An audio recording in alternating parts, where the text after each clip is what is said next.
Through 10 dimensions in an 11th, thinkers gathered to ponder about the fundamental building blocks of their universe, searching for answers that weaves together the smallest on the biggest scales. If everyone follows a straight line, some stumble upon the solution.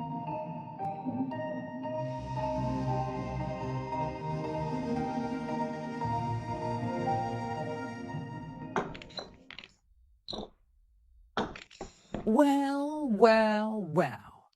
What did the multiverse dragon hear? Good evening, Albie. Renata?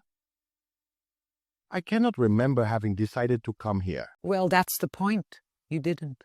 Since this place only exists as a superposition of events, we can only be here because you did not decide. This place gets more cluttered every time. Do you still have space for more universe jars, Renata? It seems that space is always expanding. Yes, I always thought so. Well, at least the moth always told me so. Here, Albie, what does the math tell you about this one? This little planet's motion is perfectly predictable, just following the laws of gravity. Predictable? Sure, until you zoom in and find the particles in that planet arguing over which path to take next. Or if they should take all the paths. At the same time, together. Ah, yes. The particles and their endless indecision. It's fascinating, I'll admit. But perhaps their behavior isn't as indeterministic as it seems. Maybe there are hidden variables, pieces of the puzzle we haven't discovered yet. Gravity doesn't need to throw dice to decide its course. It's clean, precise, universal.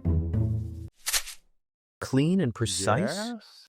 Sure, until you realize your so-called rules are just approximations. That's why we invented wave functions, to make sense of the chaos your classical world can't handle. Wave functions don't explain. They collapse. It feels like cheating. Like they're just giving up on finding a real answer. Maybe it's not giving up, Albie. Maybe it's accepting that the universe is more complex than we can fully grasp. Funny, isn't it? Just by looking, we change everything. Maybe that's why the universe keeps so many secrets. It knows we're watching.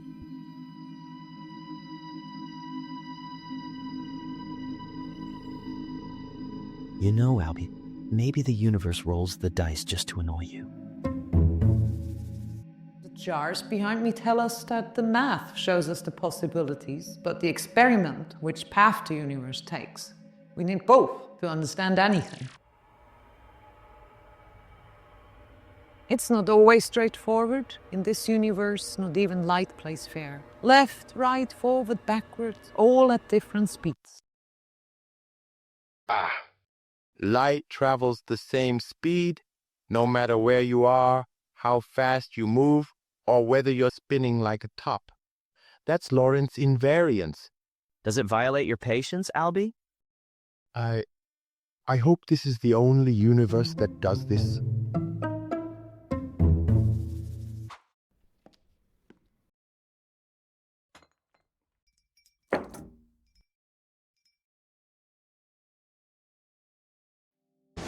Not at all, Albie. I noticed it actually only holds in 10, 11, and 26 dimensions. Is this what the numbers on the jars are about? The dimensionality of the universe in the jar? Exactly, Wolfie. 4 dimensions, 10 dimensions. Each universe has its own geometry. Some are flat and some are curved. Some seem steady and others grow. Some are huge and others are mostly curled up and only stretch wide in a few directions. And what does that mean for our world? We don't live in 11 dimensions.